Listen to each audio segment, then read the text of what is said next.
Salut vous, bonne tentacule. Aujourd'hui, on parle de Kawaii. Tatin, le premier jeu de rôle de Michael Riers. J'espère que j'ai pas trop massacré son nom de famille. C'est de l'auto-édition, impression à la demande, prix, lien, tout ça dans la description. Le speech, qu'est-ce qu'on te propose de jouer à Kawaii? En très gros, histoire que tout le monde comprenne très vite, tu joues à Pokémon. Il y a une différence fondamentale et majeure par rapport à Pokémon, c'est que dans Kawaii, en fait, les gentils dresseurs, c'est pas du tout des gentils dresseurs, c'est des méchants éleveurs. En clair, quand ils te capturent, ils te collent un sérum, ils t'obligent à obéir et tu deviens un petit peu un esclave de l'humain.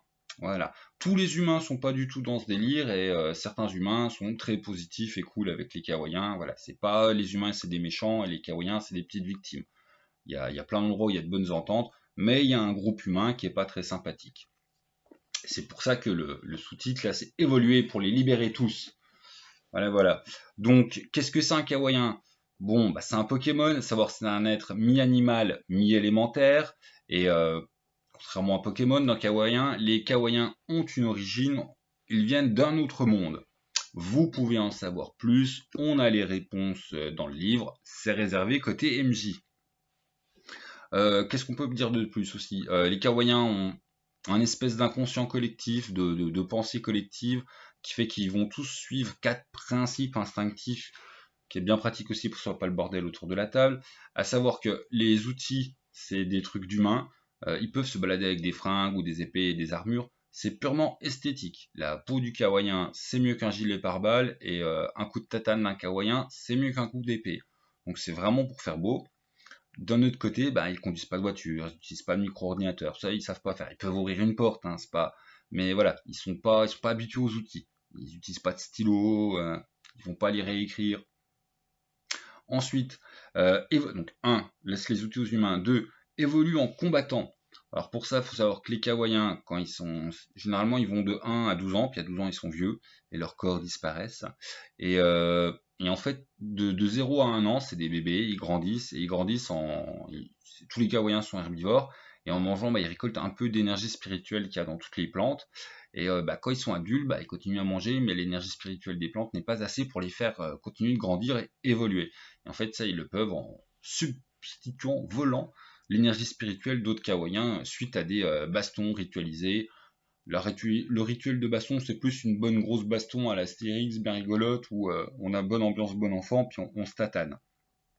D'ailleurs, il n'y a pas de jauge de progression d'énergie spirituelle qui fait qu'il faut faire 6 bastons pour monter, ou c'est voilà, c'est un peu un globi-boulga pour que quand t'es fini ton scénar, bah, en fait, t'as vaincu assez d'adversité pour monter de niveau. Tout simplement. D'ailleurs, les niveaux, c'est de 1 à 10, hein, au passage. Et puis voilà. Et donc, du coup, les combats sont codifiés. Donc, c'est pas. Ils doivent être loyaux. On se met pas à 4 contre 1 sauvagement pour lui tataner sa tête et puis lui voler son énergie spirituelle. Ensuite, protège tes amis. Une règle qui va avec la première. Tu voles pas l'énergie spirituelle de tes petits camarades. En clair, entre personnages joueurs, il n'y a aucune raison de se tataner la tête pour voler l'énergie spirituelle. Ça marche pas. À la rigueur, deux Kawaïens un peu belliqueux, bagarreurs, peuvent s'amuser à se bagarrer ensemble, voire se dire que c'est pour s'entraîner. En pour de vrai dans le système, ça ne t'entraînera pas et tu n'évolueras pas. Après, bah, dans le roleplay, c'est très sympa. Et enfin, la sagesse est partagée. À savoir, ils ont tous accès un peu voilà, à un savoir collectif qui fait que un Kawaïen, à 1 an, il sait parler, il sait tout ce qu'il a à savoir sur le monde, il saura reconnaître chaque espèce de Kawaïen, il connaîtra voilà, les noms des grandes villes, et puis c'est quoi le monde des humains, c'est quoi une voiture, c'est quoi un stylo, voilà, ça c'est pas un souci. Par contre, il n'a pas des infos spécifiques. C'est pas parce que Kawaïen XY à 200 km il connaît tel humain que par ce savoir collectif, votre Kawaïen il peut aller voler ses infos. Ça c'est niette. Mais ça permet d'éviter que faire, il n'y a pas d'école à Kawaïen, tout simplement. À qui ça s'adresse ce jeu? Alors, je me base sur le côté on jouait à la ligne noire quand on était en CM1, ouais, c'est ça. Donc du coup, moi je trouve que pour des enfants de 10 ans, ils devraient réussir très largement à jouer seuls, même si le système de combat est très simple, c'est le système d'engagement qui peut être un peu complexe à bien se représenter pour les petits. C'est ce qu'il y a de plus dur dans Kawaii. Il n'y a pas de plan avec qui tape qui. C'est juste qu'on essaie de bien se rappeler qui est engagé avec qui dans les bastons. Enfin, le truc un petit peu dans tous les jeux de rôle, C'est assez formalisé dans Kawaii, et c'est assez formalisé justement pour, enfin, voilà, pour que des jeunes ils s'embrouillent pas trop.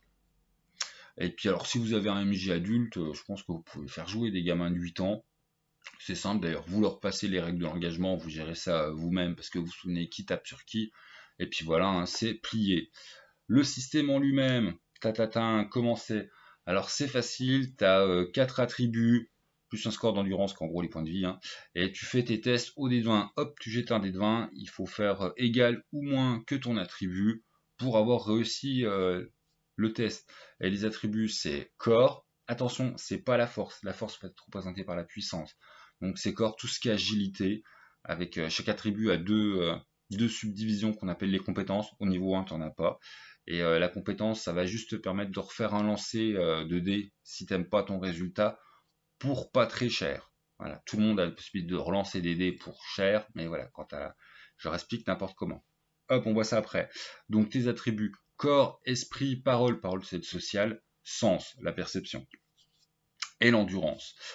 Et tu as les compétences, chaque attribut est divisé en deux. Par exemple, pour le corps, c'est discrétion et athlétisme. Et en montant de niveau, vous avez l'occasion de choisir des compétences. Quand tu choisis une compétence, en fait, tu détermines une des deux une des deux compétences de ton attribut que tu aimes bien, pour dire ouais, mais quand elle, je la rate, en fait, ça me coûte pas cher du tout. Tu as une chose qu'on appelle point de concentration pour relancer mon dé. Voilà, tout le monde peut relancer les dés, mais voilà, si c'était pas ta compétence, ça te coûte beaucoup plus. Et puis voilà, je commence à expliquer n'importe comment revenir aux bases. Ton kawaii, il va être donc défini par des attributs, et un peu plus tard des compétences. Et ces attributs, ils sont définis par sa famille. Donc quand tu choisis un kawaii, en fait, tu choisis son espèce, en clair, c'est quel type de Pokémon t'as. Dedans, tu as des familles. Il y en a 6 de basiques, qui sont appelées les familles primaires, et 4 qui sont les familles secondaires. Attention, c'est pas comme à Pokémon, une famille secondaire, elles sont vraiment différentes. À savoir que dans les familles primaires, tu as les 4 éléments de base, feu, eau, terre, air. Tu rajoutes la lumière et les ténèbres. Lumière et ténèbres, ça n'a pas vraiment des notions de très très bien, très très mal, même si un petit peu quand même, mais au niveau des règles, ça se traduit plus par la lumière, c'est la loi, c'est la continuité. Genre eux en attribut, ils ont 10, 10, 10, 10, alors que les ténèbres, c'est beaucoup plus le chaos. C'est les seuls kawaïens qui distribuent leurs points d'attribut. Pour tous les autres, en fait, ça va être déterminé par ta famille. Exemple, l'air, c'est les plus agiles, donc c'est eux qui ont le meilleur score de 1, 2, 3, c'est eux qui ont le meilleur score de corps. Alors que les feux, c'est des gros baratineurs, c'est eux qui ont le meilleur score de parole.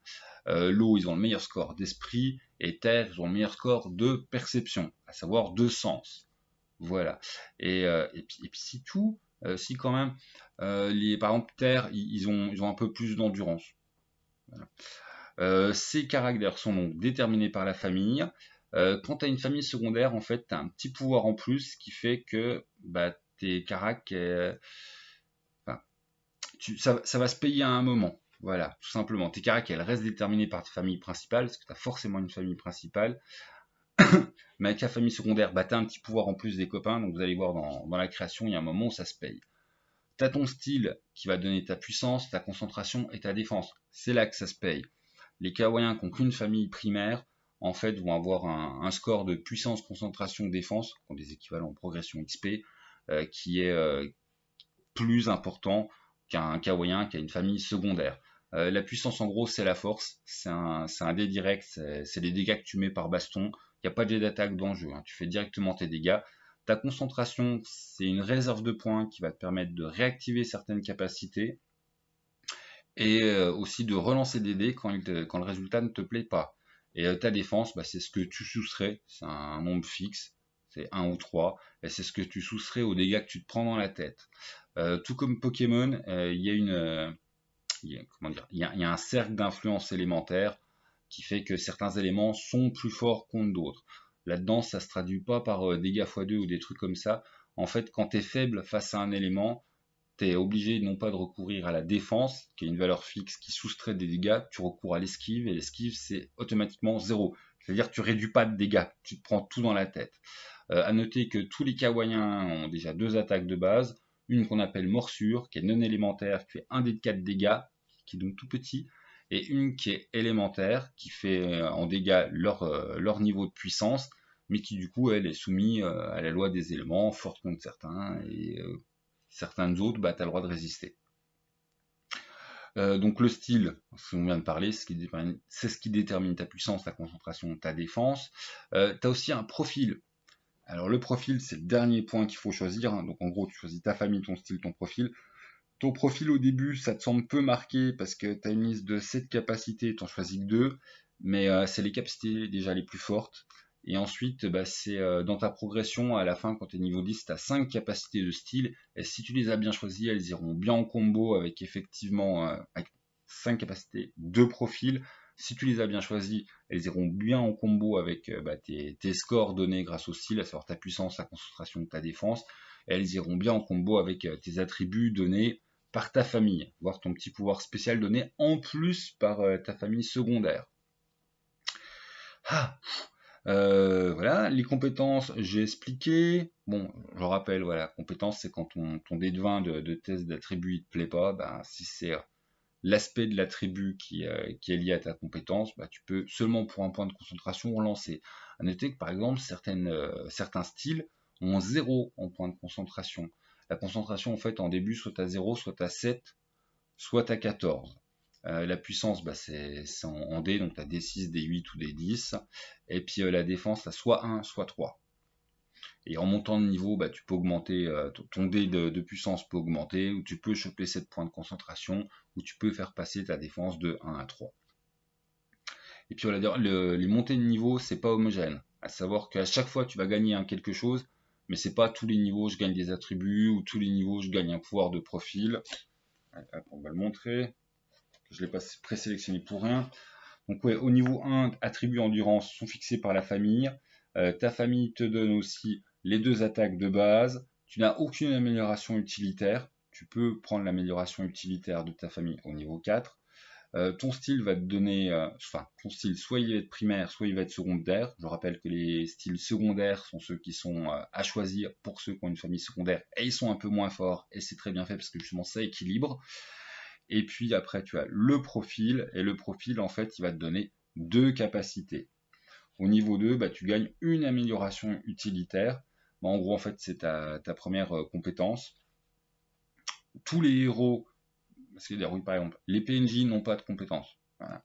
Et les héros, donc vos PJ sont un peu favorisés par le système face à des kawaïens types qui sont de leur niveau. Par exemple, bah, niveau 2, un kawaïen type, il gagne pas plus en concentration. Bah, vos héros, parce que c'est des héros, ils gagnent plus en concentration. Et tu as ta troisième capacité de profil. Au troisième niveau, tu as une augmentation d'un attribut et ton premier bonus de style de combat. C'est pareil, tu as des choix, des trucs à prendre. Puis bon, ça continue comme ça. Niveau 5, première évolution. Niveau 10, papa, tu es arrivé au summum de ton espèce de kawaïen et tu as ta deuxième évolution. Je vous ai même pas fait les dessins. Pas bien ça. Quelques exemples d'illustrations. Ça, c'est le style qui est le plus représenté. Mais il n'y a pas que ce type de style dans kawaïen. D'ailleurs, par exemple, c'était les roublards. Tu peux aussi avoir ce style de dessin. Ils sont moins nombreux, donc ça fait plus Pokémon, quoi. Ah, je monte carrément pas bien. Voilà. Et voilà. A du mal le Bibi avec l'image inverse. Jolie pleine page. Ah, il est bien joli aussi celui-là. Ta-ta-ta. Un méchant éleveur. Sinon quoi d'autre à dire? Ouais, bon, c'est pas si. Enfin, le jeu est pas trop compliqué, hein. Là, par exemple, vous avez tous les tableaux pour la création des kawaïens. Et pas seulement ta création des kawaïens que.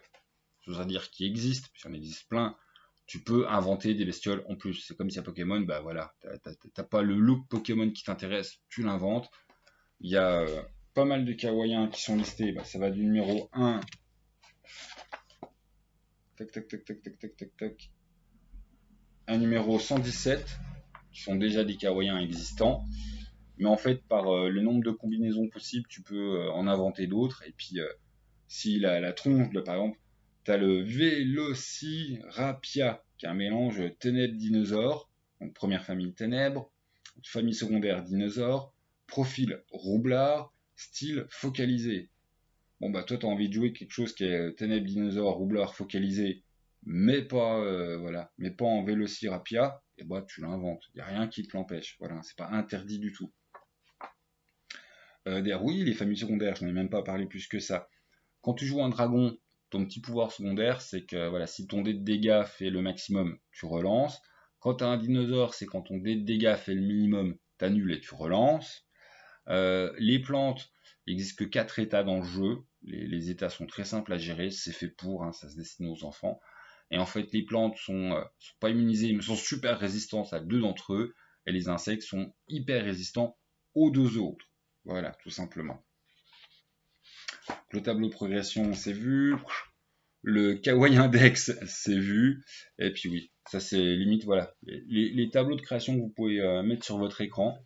Et il n'y a pas des masses de tables. Il y a un petit peu de table en plus pour ce qui est combat. Et c'est pas très très compliqué. Ce qui est plus compliqué en fait au niveau des combats qui sont plutôt simples, c'est bien comprendre les délires d'engagement. Et effectivement, si vous faites jouer des tout petits, je dirais voilà, l'engagement, c'est le MJ qui se souvient qui tape sur qui, et vous embêtez pas les gosses avec les règles d'engagement. Toutes les autres règles peuvent vraiment être appliquées, hein, c'est simple, hein, c'est lancer des devins, et puis il faut faire score égal ou inférieur à ta caractère, à ton attribut, t'as réussi. Si t'as pas réussi, tu dépenses 4 points de compétence et tu retentes ta chance. 4 points de concentration et tu retentes ta chance. Si c'était une de tes compétences, tu dépenses un seul point de concentration et tu retentes ta chance. Il y a aussi le système avantage-désavantage. Quand les conditions vous sont favorables, vous lancez 2 dés de 20, vous gardez le meilleur. Quand les conditions vous sont défavorables, vous lancez 2 dés de 20, vous gardez le moins bon. Voilà. Le système de combat, je vous dis, il est simple. Les dés de dégâts s'appliquent automatiquement. Voilà. Machin tape sur bidule, machin fait son dé de dégâts. À la rigueur, vous pouvez faire 0 point de dégâts en fait si vous faites un mauvais jet de dégâts et que la résistance de l'autre, qui est à savoir soit de 0, soit de 1, soit de 3, elle réduit. Donc quand vous tapez sur quelqu'un qui est d'un type qui vous est faible, bah déjà il peut pas réduire les dégâts. Si vous tapez sur quelqu'un qui a une grosse défense et qui vous est résistant, bah, il appliquera sa défense de 3. Ça fait que quand tu as un dé de 6, ça peut facilement t'amener à 0. Quand tu as un gros bourrin qui tape au dé de 10 ou au dé de 12, ça va moins se sentir. Et je ne sais pas si je l'ai dit, parce que j'ai peut-être de problèmes caméra qu'il faut que je recommence cette vidéo 15 fois, mais les capacités de profil sont vraiment fortes, hein. C'est là où il y a les meilleurs combos à faire, et puis voilà. Et l'autre point aussi à bien soulever, c'est pas un jeu à gros bill en fait. Ton Kawaii, même à niveau 10, s'il opposait à une équipe qui est soumise par un méchant, j'allais dire dresseur, un méchant éleveur qui a soumis des Kawaïens à sa volonté, donc qui les force à combattre de manière déloyale un Kawaïen, voilà, une équipe de 4 bien construite, de niveau 0, peuvent battre quelqu'un de niveau 10. C'est possible, c'est pas automatique, mais oui, ça fait tout à fait partie des choses possibles, hein. Déjà, ils auront plus d'action, ils auront voilà, puis ton endurance, elle est pas non plus immense, donc tu vas vite te prendre des points de vie dans les dents. Donc ça, c'est un des aspects sympas de Kawaii d'ailleurs. C'est là, le gros bilisme n'est pas dans la partie. Ce qui fait que l'air de rien, vos joueurs restent très gérables à niveau 8, par exemple. Voilà, à niveau 8, leurs Kawaii sont quand même un petit peu plus forts, bien, hein. Comme ça les joueurs ils sont contents, ils ont bien senti leur progression. Mais c'est pas des magos niveau 12 que tu peux plus du tout contrôler tes joueurs parce qu'ils ont liste de sorts et des listes de pouvoirs pas possibles et puis qu'ils font tout ce qu'ils veulent. Pas du tout, ça reste très gérable pour le MJ. Je le souligne parce que c'est important vu que c'est un jeu quand même qui peut se destiner à un jeune public. Que dire d'autre sur le système, bah je sais pas, puis c'est pas ma grande passion les systèmes, donc on a fait le tour d'un peu le principal. Aussi comme bien souligné effectivement ce côté, il y a que 4 états dans le jeu. C'est du type ralenti, tout ça, c'est des états qu'on voit pas mal dans les jeux de rôle. Et leur traitement c'est simple, hein. Tu te le prends dans les dents ou tu te le prends pas dans les dents, et tu as le droit à un jet par round pour tenter de faire partir l'état. Sauf quand tu es de l'espèce justement très résistante contre, où tu peux vachement mieux t'en débarrasser. Voilà, on est dans les détails. Ah mais tu m'énerves la cam. Putain. Ah et je recommence pas, ça fait 10 fois qu'elle me fait ça. Répartition du livre, parce que ce qui est bien aussi, c'est qu'il est très complet. Alors à savoir, de la page 6 à la page 137, tu as toutes les règles. On a une intro de jeu de rôle, c'est quoi le jeu de rôle, patati patata, de 6 à 15. De 16 à 28, tu as tous les pré-tirés pour jouer direct. De 29 à 50, tu as les règles de base. Déjà, rien que ce que je vous ai expliqué, ça va bien au-delà des règles de base. On était déjà dans les règles avancées, qui vont, elles, de 51 à 94. Ça peut sembler beaucoup comme nombre de pages, tout simplement parce que c'est extrêmement... Enfin, il y a un côté très pédagogique. On va t'expliquer les choses, on va te mettre des exemples. Voilà, c'est encore une fois, ça peut être destiné sur du public relativement jeune. Donc voilà, l'auteur il prend bien Michael, il prend bien son temps pour bien expliquer les choses. C'est pas il y a 150 millions de règles, c'est par exemple pour t'expliquer le repos, c'est pas sur ça. Le repos c'est sur 2 pages, on t'explique bien, on te met bien les exemples qu'il faut. C'est très pédagogique. De la page 95 à 124, c'est les règles de baston. De 125 à 130, c'est les règles sur les 4 états. C'est pareil, dans un jeu pour vieux rôlistes, ça aurait été mais réglé en une page. Mais là, justement, ça se destine pas seulement à des vieux rôlistes qui aiment bien Pokémon, voilà. Ça se destine aussi pour un public plus large et puis plus jeune. Donc ça prend bien le temps d'expliquer bien les choses. Et enfin, de la page 131 à 137, c'est les règles d'évolution de level up. Encore une fois, si ça prend autant de pages, c'est parce que c'est expliqué de manière très complète pour qu'il n'y ait pas d'ambiguïté pour du jeune public. Honnêtement, à 12 ans, enfin voilà, ils sont les gamins, sauf s'ils sont teubés, ils vont réussir à comprendre tout seuls. Ensuite, de la page 144 à 220, parce que c'est quand même un jeu de rôle, tu as ce qu'on appelle le contexte, c'est voir le background du monde pour la première partie, 144 à 197. Le pays, le dieu des Kawaïens, enfin voilà, tout ce qui est le background de fond qui va vous permettre de donner vie au monde. T'as aussi la capitale, t'as aussi la chef de l'État. C'est pas forcément une fille la chef, mais en l'occurrence là, avant c'était sa maman, l'impératrice, puis maintenant c'est elle. Mais c'est une impératrice élue quand même. Tiens, au passage, oui, les Kawaïens sont neutres. C'est marrant. Ils sont asexués les Kawaïens, mais ils font des petits enfants quand même.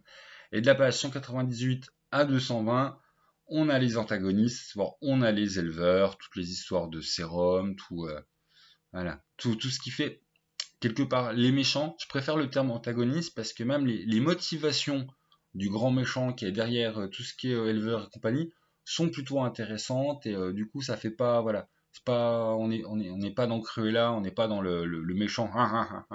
Même les motivations du méchant sont plutôt intéressantes et fait que même sur des petits jeunes, sur de l'enfant de 9 ans, le méchant il fait pas peur et les petits jeunes peuvent se rendre compte que en fait un antagoniste c'est quelqu'un qui pense pas forcément pareil, mais c'est pas forcément quelqu'un qui veut le mal. Et enfin, petite chose relativement indispensable, de la page 221 à la page 330, nous avons la campagne, car ce jeu est avec 4 scénarios et un bac à sable. Et c'est quasiment une campagne, c'est même un peu la campagne kawaïen pour, si tu veux, faire jouer la découverte des secrets du monde, rencontrer le Phénix, qui est un peu le méga kawaïen, méga giga puissant, et tout ça, t'as la campagne qui est faite avec, et elle est assez bien écrite, et du coup ça te permet, effectivement, tu fais ta première partie avec tes gosses, s'ils ont 10 ans, la deuxième partie, tu les aides un peu, la troisième partie, t'es pas là, et effectivement on peut rallonger la sauce aussi. Là, en parlant de rallonger la sauce, il y a 2 annexes. Bon, il y a l'annexe de la feuille de perso, qui est encore une fois bien expliqué. On prend le temps avant d'expliquer. On met une double feuille vierge. On met une feuille avec exemple complété. Et tu as les règles de combat en arène, qui est en une version kawaïen, mais plus on joue à 8-10. On fait 2 équipes. Le MJ, voilà, il va gérer le truc et on peut tous se taper sur la tête comme si tu jouais à Pokémon avec les copains, sauf que là, vous avez des kawaïens et tu as des petites règles pour gérer tout ça. Tout comme c'est tout à fait jouable aussi de le faire avec votre groupe de 4 PJ, il y en a 2 qui font une team de kawaïens, les 2 autres font l'autre team de kawaïens, et c'est parti pour le combat. Après, t'as pas besoin de ces règles quand tu fais ton groupe de PJ vont latter un autre groupe de kawaïens. C'est vraiment des règles pour faire un peu de compétition interjouable. Va-t'en le tracteur, méchant tracteur. Et puis voilà, donc j'ai fait le tour avec plein de voilà.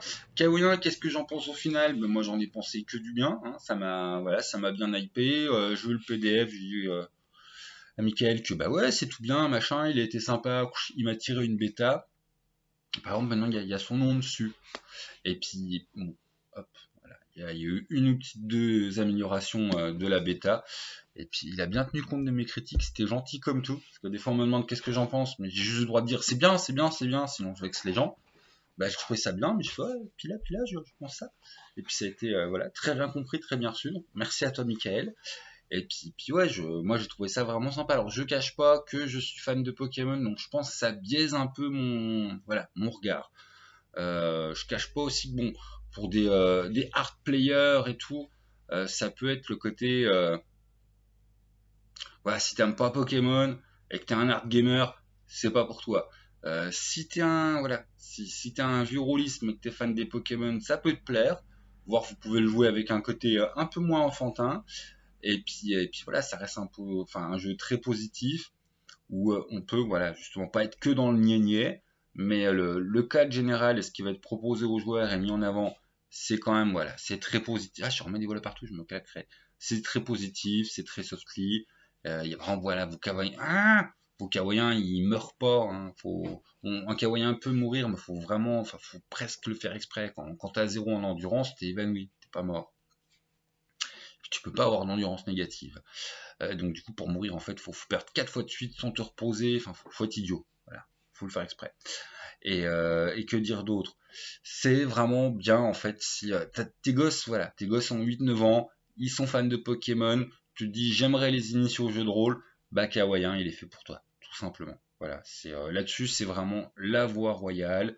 Après bon, si tes gosses sont fans de Pokémon, mais qui te cassent les oreilles avec Pokémon et que toi t'en as marre, bon, tu peux complètement choisir autre chose. Hein, c'est pas, mais c'est vraiment, c'est fait dans ce sens-là, quoi. C'est pour les fans de Pokémon et c'est voilà, un très bon outil d'initiation pour les plus jeunes.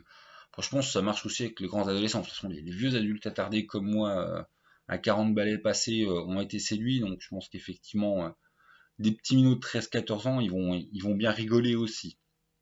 Même si à 13-14 ans, tu peux aussi avoir envie de nains et de corridors. Enfin, bon, je digresse. Kawaii, c'est plutôt une bonne réussite, un système bien équilibré. Malgré le côté, c'est inspiré de Pokémon, ça évite complètement l'écueil de ne pas avoir de background. Il y a un vrai background de fond, même si voilà, on reste dans le background. Je veux pas dire léger parce que ça fait péjoratif, mais on reste dans un background qui est assez positif, qui fait le tour des choses.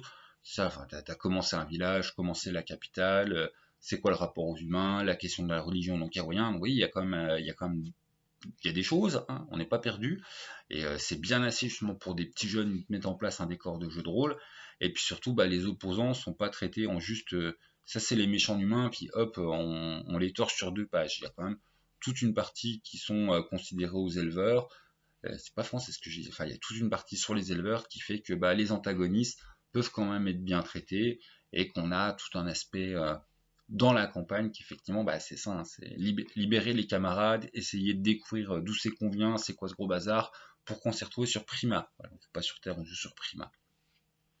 Et puis sorti de ça, je vous laisse là, car il me semble que voilà, j'ai fait le tour.